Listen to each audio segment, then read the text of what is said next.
Welcome to Advisor. Today we are going to discuss chapter number 11, Biotechnology, Principle and Processes of Class 12th NCERT, and this is the part 3 video of this chapter. Okay, so question number 13. The role of DNA ligase in the construction of recombinant DNA molecule. DNA ligase का मतलब क्या होता है? Ligase का मतलब होता है ligate करना, यानी कि join करना. इसका फंक्शन होता है ज्वाइन, इसका प्रिंसिपल होता है ज्वाइन करना. ठीक है, तो ये क्या करता है? ऑप्शन क्या क्या है? Formation of phosphodiester bond between the two DNA fragments, formation of hydrogen bonds between sticky ends of DNA fragment, ligation of all purine and pyrimidine bases, none of the above. सबसे पहली बात, ये काम किधर करता है वो हमें समझना होगा. जैसे मान लीजिए ये आपका डीएनए है, ठीक है. इस डीएनए में मान लीजिए इस जगह पे ब्रेकेज हो गया, ठीक है. इस जगह पे अगर ब्रेकेज होता है, ओके, यस, तो ब्रेकेज होने के बाद ये कुछ इस तरीके का बन जाता है, ठीक है. ये जो आपका डीएनए का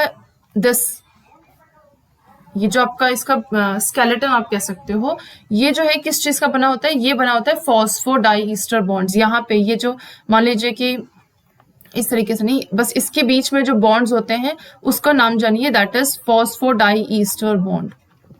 फॉस्फोडाईस्टर बॉन्ड, ठीक है. अब इस फॉस्फोडाईस्टर बॉन्ड से कनेक्टेड, यानी कि न्यूक्लियोटाइड से कनेक्टेड होते हैं कुछ बेसेस, ठीक है. जैसे कि ए बेस यहाँ पे कनेक्टेड है, लेट सपोज टी बेस यहाँ पे कनेक्टेड है, जी बेस और यहाँ पे कनेक्टेड है सी, ठीक है. यहाँ पे इसके कॉम्प्लीमेंट्री, यहाँ पे ए के कॉम्प्लीमेंट्री टी होगा, टी के कॉम्प्लीमेंट्री ए होगा, जी के कॉम्प्लीमेंट्री सी होगा और सी के कॉम्प्लीमेंट्री जी होगा. कुछ इस तरीके से बॉन्ड्स होते हैं. और ये दोनों जो बेसेस हैं, यानी कि सी और जी, ये दोनों आपस में कनेक्टेड होंगे, आपस में कोरिलेट करेंगे बाय हाइड्रोजन बॉन्ड्स, यानी कि जी और सी के बीच में ट्रिपल बॉन्ड्स होते हैं और ए और टी के बीच में डबल बॉन्ड्स होते हैं. ये जो बॉन्ड्स होते हैं ना, ट्रिपल बॉन्ड्स, ये बॉन्ड्स कौन से हैं? ये है हाइड्रोजन बॉन्ड्स, हाइड्रोजन बॉन्ड. उसके बाद ये बात हो गई. उसके बाद ए और टी के बीच में भी ये जो बॉन्ड्स हैं, ये बॉन्ड्स भी कौन से हैं? Bonds hydrogen bond. अब उसके बाद प्यूरिन और पिरिमिडीन क्या होता है वो समझिए. प्यूरिन यानी कि आपका ए और टी, और पिरिमिडीन में है सी, यू एंड टी, यानी कि साइटोडीन, यूरिडीन और आपका थाइमीन, ठीक है. देन आपका एडेनिन, ए जी और CUT, तो एडेनिन और गुआनिन, ये दो हैं आपके प्यूरिन. और पिरिमिडीन में है साइटोसिन, यूरेसिल और आपका थाइमिडीन, ठीक है. तो ये 5 आपके प्यूरिन और पिरिमिडीन्स हैं. ये क्या है एक्चुअली में? अगर इसको हम नाम दें, दीज आर बेसिस. और बेसिस कहाँ प्रेजेंट है? यहाँ बीच वाले पोर्शन में बेसिस प्रेजेंट है. लेकिन जो डीएनए लाइगेज होता है वो सिर्फ फॉस्फोडाईस्टर पे काम करता है. इन बीच वाले, ये जो बीच में प्रेजेंट है चीजें, इसमें काम नहीं करता. तो ठीक है, तो 13 का ए जो है that is the correct answer. Formation of फॉस्फोडाईस्टर bond between the two DNA fragments. Okay. Now question number 14, which of the following bacteria is not a source of restriction endonuclease? कौन सा restriction endonuclease का source नहीं है वो पूछा है. Options है Haemophilus influenzae, Escherichia coli, Entamoeba coli and Bacillus amyloliquefaciens.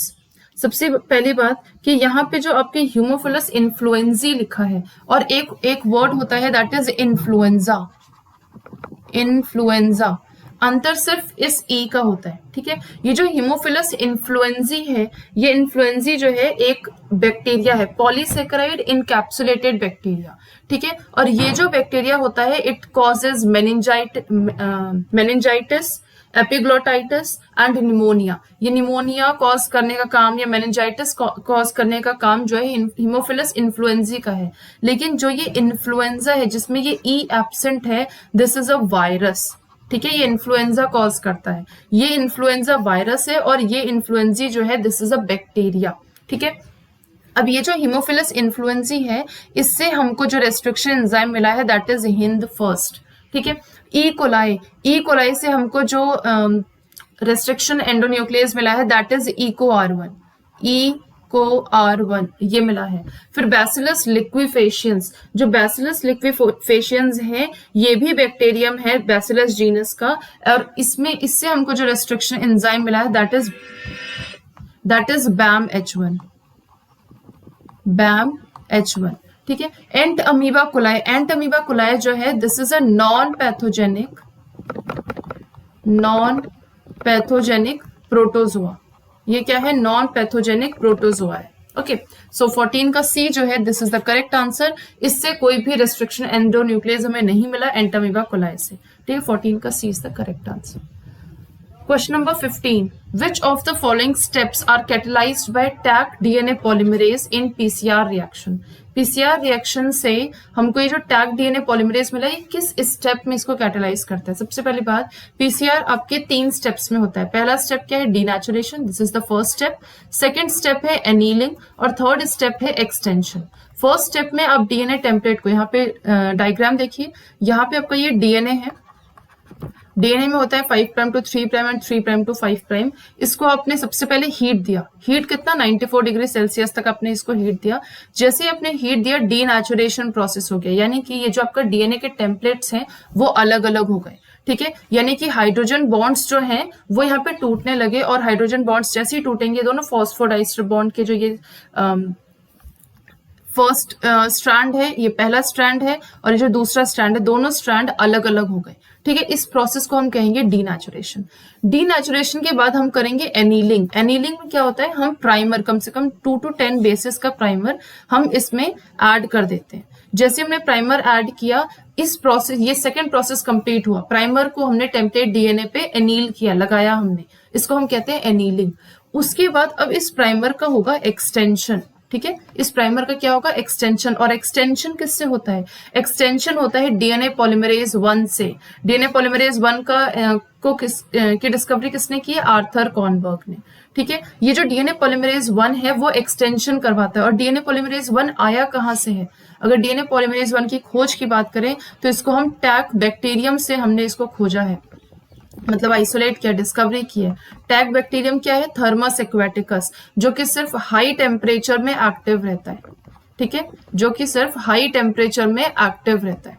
Okay, तो यहाँ पे इस स्टेप में हमने जो है इस डीएनए पॉलीमरेज से कैटेलाइज किया है पीसीआर रिएक्शन को, और इसी स्टेप के वजह से जो है आपका पीसीआर रिएक्शन जो है वो आपको यहाँ पे कॉपीज बना पा रहा है। इसके बाद क्या होगा? एम्प्लीफिकेशन होगा, एक्सटेंशन के प्रोसेस में ही आपने डीएनए पॉलीमरेज 1 से उसको कैटेलाइज किया है, और कैटेलाइज होने के बाद वो एम्प्लीफिकेशन करेगा, ठीक है। तो ये पूरा का पूरा प्रोसेस है आपका पीसीआर रिएक्शन का। तो पूछा है कौन से स्टेप में कैटेलाइज किया गया है टैग डीएनए पॉलीमरेज को? That is extension of primer end on the template DNA. Okay, so 15 का C जो है that is the correct answer.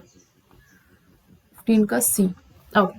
Question number 16. A bacterial cell was transformed with a recombinant DNA molecule that was generated using a human gene. आपने क्या किया? एक bacterial cell लिया. Let's suppose this is the bacterial cell. और bacterial cell में आपने क्या किया? कुछ रिकॉम्बिनेंट्स बनाए, ठीक है। आपने इन प्लाज्मिड में आपने ह्यूमन जीन डाला, ठीक है, लेकिन ह्यूमन जीन को आपने देखा नहीं कि आप कौन सा जीन डाल रहे हो। आपने सिंपल इस ह्यूमन जीन को इसमें डाल दिया। किसी किसी में ह्यूमन जीन गया, किसी में नहीं भी गया होगा। जिसमें गया उसको आप कहोगे ट्रांसफॉर्म्ड सेल है, जिसमें नहीं गया उसको आप कहोगे नॉन ट्रांसफॉर्म्ड सेल है, ठीक है। लेकिन जो ह्यूमन जीन गया भी है, क्या वो हमारा जीन ऑफ इंटरेस्ट है या नहीं, ये चीज कैसे पता चलेगी? जब हम उस पर एक्सपेरिमेंट करेंगे तो हमें अगर हमारा एक्सपेरिमेंट का जो रिजल्ट हमें चाहिए अगर वो नहीं मिलता है तो हमें समझ में आता है कि इस चीज में ये ट्रांसफॉर्म्ड होने के बाद भी हमारा जो जीन ऑफ इंटरेस्ट है, वो जो डिजायर्ड प्रोटीन है, वो उसमें नहीं गया, ठीक है। तो यही पूछा है, a bacterial cell was transformed with a recombinant DNA molecule. आपने रिकॉम्बिनेंट डीएनए मॉलिक्यूल तो दे दिया, यहाँ पे देखिए ह्यूमन जीन में ये आपका रिकॉम्बिनेंट डीएनए जो कि क्या है? ट्रांसफॉर्म्ड सेल है। That was generated using a human gene. आपने ह्यूमन जीन उसमें डाला है। However, the transformed cell did not produce the desired protein. लेकिन आपको जो चाहिए प्रोटीन, आप अगर जीन सही डालते तो ही तो प्रोटीन सही मिलता, लेकिन यहाँ पे आपने रिजल्ट देखा कि डिजायर्ड प्रोटीन आपको नहीं मिला। तो रीजन क्या हो सकता है? ऑप्शंस है, human gene may have intron which bacteria can not process. Amino acid codons for human and bacteria different, नहीं, दोनों सेम होते हैं, तो इसका कोई प्रॉब्लम नहीं होगा। दूसरा, human protein is formed but degraded by bacteria. Protein को डिग्रेड नहीं करता बैक्टीरिया, बैक्टीरिया डिग्रेड कर सकता है डीएनए को, क्योंकि उसके पास ऐसे एंजाइम होते हैं जो डीएनए को डिग्रेड कर सकते हैं, ठीक है। तो यानी कि ऑल ऑफ द अबव तो बिल्कुल भी नहीं होगा। अब ए ऑप्शन बचता है ह्यूमन जीन में है, हो सकता है इंट्रॉन जो है वो इस ट्रांसफॉर्म्ड सेल में आ गया हो, लेकिन इंट्रॉन तो बैक्टीरिया में होता नहीं है तो वो उसको प्रोसेस कर ही नहीं सकता, इसलिए आपको जो रिजल्ट मिल रहा था वो आपके मुताबिक नहीं मिल रहा था। तो 16 का A is the correct answer. Question number 17. Which of the following should be chosen for best yield if one were to produce a recombinant protein in large amount? अगर हमें recombinant protein चाहिए बहुत ज्यादा अमाउंट में तो हम क्या करेंगे? ऑप्शन है laboratory flask of large capacity. आपने एक लेबोरेटरी फ्लास्क ले लिया, ठीक है, बहुत बड़ी कैपेसिटी का, तो एक बार में मान लीजिए ये थाउजेंड्स बनाए तो सिर्फ 1000 ही तो आपको कल्चर मिले, ठीक है, लेट सपोज कि 1000 कर रहे हैं तो सिर्फ 1000 ही मिले, लेकिन आपको तो बेस्ट यील्ड चाहिए ना, यानी कि ज्यादा से ज्यादा आपको लार्ज अमाउंट में चाहिए, आपको ट्रिलियंस और बिलियंस अमाउंट में चाहिए, ठीक है। उसके बाद सेकंड है a stirred tank bioreactor without inlets and outlets. अब आपने इसमें इनलेट और आउटलेट ही नहीं दिया, कुछ हम डाल नहीं सकते, कुछ हम निकाल नहीं सकते उसमें से, तो ऐसा बायोरिएक्टर का क्या मतलब। लेकिन अगर स्टिर्ड टैंक बायोरिएक्टर की हम बात कर पाए तो यस, बायोरिएक्टर से आपको मिलियंस ऑफ कल्चर्स मिल जाएंगे, ठीक है। एक बायोरिएक्टर का जो कैपेसिटी होता है that is approximately 100 to 1000 litre की कैपेसिटी होती है, ठीक है, 100 to 1000 लीटर कल्चर की कैपेसिटी होती है। लेकिन इस बायोरिएक्टर को हमें मेंटेन करना पड़ता है ऑप्टिमम टेम्परेचर देके, optimum pH, optimum substrate, salt, vitamin, oxygen, सब कुछ देना पड़ता है, तब जाके हमें जो है ये millions of host with recombinant DNA मिलते हैं। थर्ड ऑप्शन है कंटिन्यूअस कल्चर सिस्टम। यस, तो जो कंटिन्यूअस कल्चर सिस्टम, लगातार अगर आप कल्चर सिस्टम थोड़े से अमाउंट में हो रहा है लेकिन आप बार बार उस चीज को करते चले जा रहे हो तो आपको यस बहुत ज्यादा अमाउंट में आपको रिकॉम्बिनेंट प्रोटीन मिल सकता है और आप अपने हिसाब से डिजायर्ड भी उसमें बना सकते हो। 17 का सी जो है that is the correct answer. Question number 18. Who among the following was awarded the Nobel Prize for the development of PCR technique? PCR technique को डेवलप करने के लिए कौन से साइंटिस्ट थे जिनको नोबेल प्राइज मिला था? That was carry मुलिस। कैरी मुलिस को पीसीआर की डिस्कवरी के लिए नोबेल प्राइज दिया गया था। हर्बर्ट बोयर, और भी ऑप्शंस हैं उसको देख लेते हैं। हर्बर्ट बोयर, जो हर्बर्ट बोयर थे वो बायोटेक्नोलॉजिस्ट थे, पहली बात इसी फील्ड से रिलेट करते हैं। ये रिकॉम्बिनेंट डीएनए, इन्होंने रिकॉम्बिनेंट डीएनए की डिस्कवरी की है और इन्होंने जीन स्प्लाइसिंग टेक्नोलॉजी की डिस्कवरी की है, जीन स्प्लाइसिंग डिस्कवरी की है, ठीक है। हरगोविंद खुराना, इन्होंने जो है हरगोविंद खुराना ने इन्होंने जेनेटिक कोड की डिस्कवरी की है। किसकी? जेनेटिक कोड की डिस्कवरी, आपने पढ़ा इसके बारे में, जेनेटिक कोड। और इन्होंने जीन एडिटिंग पे भी काम किया है, ठीक है। अभी इस जीन एडिटिंग का एक मॉडर्न वर्जन आ गया दैट इज क्रिस्पर Cas9, आपने बहुत सुना होगा, जीन एडिटिंग टूल, ठीक है। आर्थर कॉर्नबर्ग ने डीएनए पॉलीमरेज 1 की डिस्कवरी की है, ठीक है। लेकिन क्वेश्चन पूछा है कि पीसीआर टेक्निक की डिस्कवरी किसने की है, जिसके लिए उनको नोबेल प्राइज भी दिया गया है, दैट इज कैरी मुलिस। तो 18 का C is the correct answer. Question number 19 and this is the last question. Which of the following statement does not hold true for restriction enzyme? जो restriction enzyme के लिए सही बात नहीं है। It recognizes a palindromic nucleotide sequence. ये बात तो सही है, पैलिंड्रोमिक साइट्स होते हैं। It is an endonuclease, yes endonuclease भी होते हैं और एक्सोन्यूक्लियस भी होते हैं, तो it is only an endonuclease ऐसा तो नहीं लिखा है, इट इज एन एंडोन्यूक्लियस लिखा है, तो ये बात सही है। It is isolated from viruses, no, viruses से इसको आइसोलेट नहीं किया जाता, इसको बैक्टीरिया से आइसोलेट किया जाता है, ठीक है। तो सी जो है वो करेक्ट आंसर हो जाएगा। डी पढ़ लेते हैं। It can produce the same kind of sticky ends in different DNA molecules. Yes, sticky ends भी बना सकता है, ब्लंट एंड भी बना सकता है, स्टिकी एंड्स को आप स्टैगर्ड कट भी कहते हो, ये सब बन जाता है। लेकिन सी जो है वो बिल्कुल गलत बात है, वायरसेस से इसको आइसोलेट नहीं किया जाता, बैक्टीरिया से आइसोलेट किया जाता है रिस्ट्रिक्शन एंजाइम को, ठीक है। तो 19 का सी जो है that is the correct answer. So thank you, यहाँ पे ये चैप्टर कंप्लीट होता है।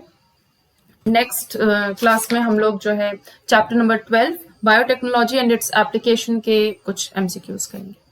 Thank you.